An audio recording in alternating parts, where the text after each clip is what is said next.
21वां अध्याय गुण दोष व्यवस्था का स्वरूप और रहस्य। भगवान श्री कृष्ण कहते हैं, प्रियोद्धव, मेरी प्राप्ति के 3 मार्ग हैं, भक्ति योग, ज्ञान योग और तीसरा है कर्म योग। जो इन्हें छोड़कर चंचल इंद्रियों के द्वारा क्षुद्र भोग भोगते रहते हैं, वे बार बार जन्म मृत्यु रूप संसार के चक्कर में भटकते रहते हैं। अपने अपने अधिकार के अनुसार धर्म में दृढ़ निष्ठा रखना ही गुण कहा गया है और इसके विपरीत अनाधिकार चेष्टा करना दोष है। तात्पर्य यह है कि गुण और दोष दोनों की व्यवस्था अधिकार के अनुरूप की जाती है, किसी वस्तु के अनुसार नहीं। वस्तुओं के समान होने पर भी शुद्ध अशुद्ध, गुण दोष और शुभ अशुभ आदि का विधान किया जाता है। उसका अभिप्राय यह है कि पदार्थ का ठीक ठीक निरीक्षण परीक्षण हो सके और उसमें संदेह उत्पन्न करके ही यह योग्य है कि अयोग्य, स्वाभाविक प्रवृत्तियों को नियंत्रित संकुचित किया जा सके, उनके द्वारा धर्म संपादन कर सके, समाज का व्यवहार ठीक ठीक चला सके और अपने व्यक्तिगत जीवन में निर्वाह भी सुविधा से हो। इससे लाभ यह भी है कि मनुष्य अपनी वासना मूलक सहज प्रवृत्तियों के द्वारा इसके जाल में न फंसकर शास्त्रानुसार अपने जीवन को नियंत्रित और मन को वशीभूत कर लेता है। निष्पाप उद्धव, यह आचार मैंने ही मनु आदि का रूप धारण करके धर्म का भार ढोने वाले कर्म जड़ों के लिए उपदेश किया है। पृथ्वी, जल, तेज, वायु, आकाश, ये पंचभूत ही ब्रह्म से लेकर पर्वत वृक्ष पर्यंत सभी प्राणियों के शरीर के मूल कारण हैं। इस तरह वे सब शरीर की दृष्टि तो समान है ही, सबका आत्मा भी एक ही है। प्रियोद्धव, यद्यपि सबके शरीरों के पंचभूत समान हैं, फिर भी वेदों ने इसके वर्णाश्रम आदि अलग अलग नाम और रूप इसलिए बना दिए हैं कि वे अपनी वासना मूलक प्रवृत्तियों को संकुचित करके नियंत्रित करके धर्म, अर्थ, काम, मोक्ष इन चारों पुरुषार्थों को सिद्ध कर सकें। साधु श्रेष्ठ, देश, काल, फल, निमित्त, अधिकारी और धान्य आदि वस्तुओं के गुण दोषों का विधान भी मेरे द्वारा इसलिए किया गया है कि कर्मों में लोगों की उच्छृंखल प्रवृत्ति न हो, मर्यादा भंग न हो पावे। देशों में वह देश अपवित्र है जिसमें कृष्णसार मृग न हो और जिसके निवासी ब्राह्मण भक्त न हो। कृष्णसार मृग के होने पर भी केवल उन प्रदेशों को छोड़कर जहाँ संत पुरुष रहते हैं, कीटक देश अपवित्र ही है। संस्कार रहित और ऊसर आदि स्थान भी अपवित्र होते हैं। समय वही पवित्र है जिसमें कर्म करने योग्य सामग्री मिल सके तथा कर्म भी हो सके। जिसमें कर्म करने की सामग्री न मिले, आगंतुक दोषों से अथवा स्वाभाविक दोष के कारण जिसमें कर्म ही न हो सके, वह समय अशुद्ध है। पदार्थों की शुद्धि और अशुद्धि द्रव्य, वचन, संस्कार, काल, महत्व अथवा अल्पत्व से भी होता है। जैसे कोई पात्र जल से शुद्ध और मूत्रादि से अशुद्ध हो जाता है, किसी वस्तु की शुद्धि अथवा अशुद्धि में शंका होने पर ब्राह्मणों के वचन से वह शुद्ध हो जाती है, अन्यथा अशुद्ध रहती है। पुष्पादि जल छिड़कने से शुद्ध और सूंघने से अशुद्ध माने जाते हैं।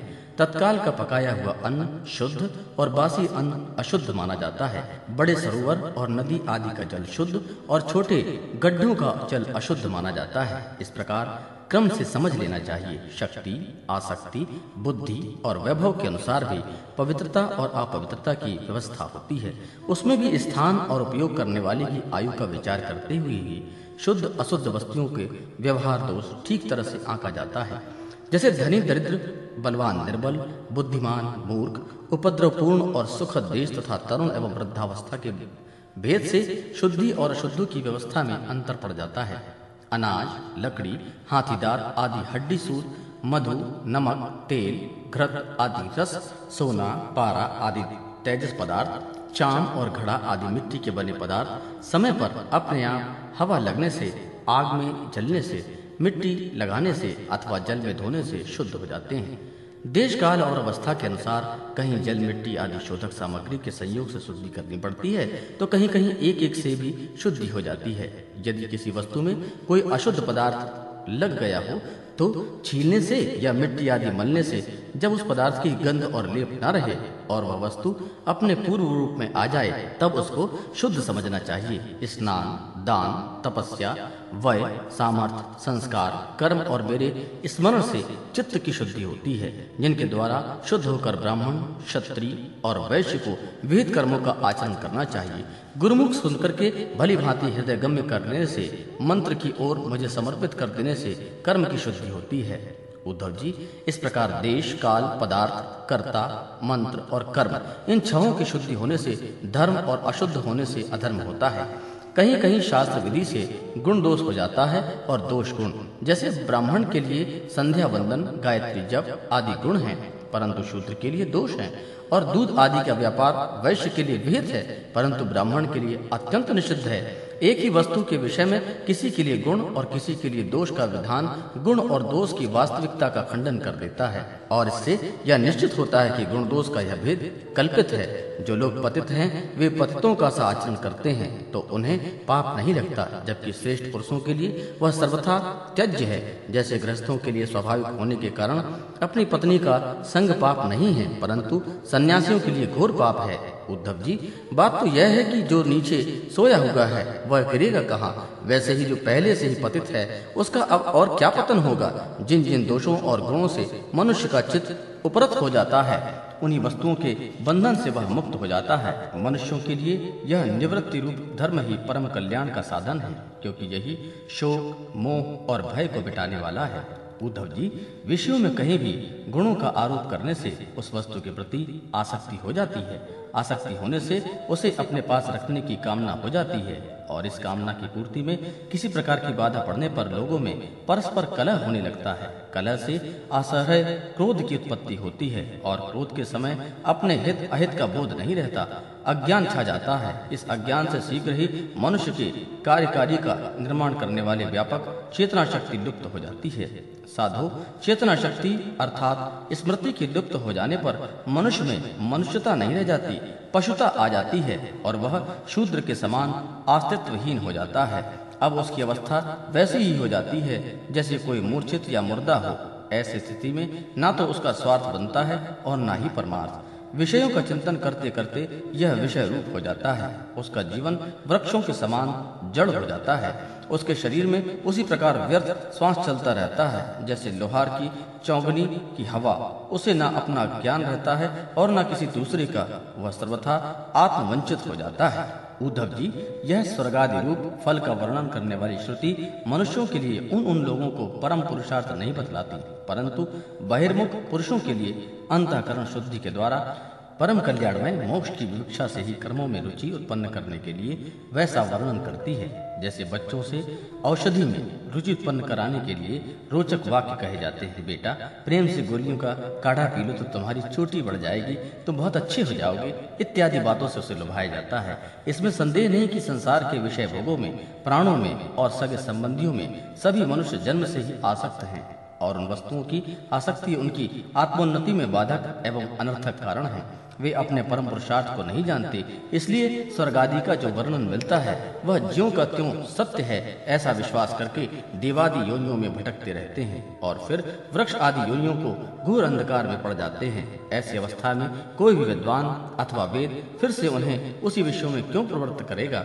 दुर्बुद्धि लोग वेदों का यह अभिप्राय न समझकर कर्म शक्तिवश पुरुषों के समान स्वर्ग आदि लोकों का वर्णन देखते हैं और उन्हीं की परम फल मान करके भटक जाते हैं। परंतु वेदवेत्ता लोग श्रुतियों का ऐसा तात्पर्य नहीं बतलाते। विषय वासनाओं में फंसे हुए दीनहीन लोभी पुरुष रंग बिरंगे पुष्पों के समान स्वर्गादि लोकों को ही सब कुछ समझ बैठते हैं। अग्नि के द्वारा सिद्ध होने वाले यज्ञ आदि कर्मों में मुग्ध हो जाते हैं। उन्हें अंत में देवलोक, पितृलोक आदि की ही प्राप्ति होती है। दूसरी ओर भटक जाने के कारण उन्हें अपने निज धाम आत्मपद का पता नहीं लगता। प्यारे उद्धव, उनके पास साधन है तो केवल कर्म और उसका कोई फल है तो इंद्रियों की तृप्ति। उनकी आंखें धुंधली हो गई हैं, इसी से वे यह बात नहीं जानते कि जिससे इस जगत की उत्पत्ति हुई है, जो स्वयं इस जगत के रूप में है, वह परमात्मा मैं उनके हृदय में हूँ। यदि हिंसा और उसके फल मांस भक्षण में राग ही हो तो उसका त्याग न किया जा सकता हो तो यज्ञ ही करें, यह परिसंख्या विधि है।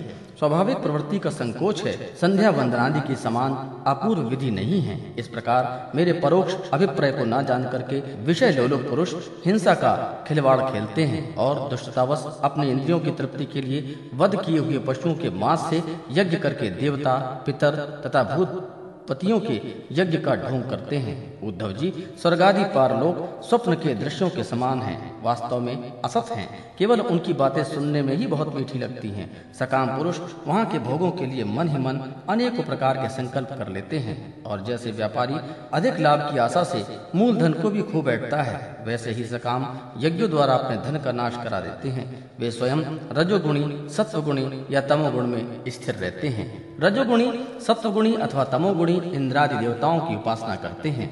वे उन्हीं सामग्रियों से उतना ही परिश्रम से मेरी पूजा नहीं करते।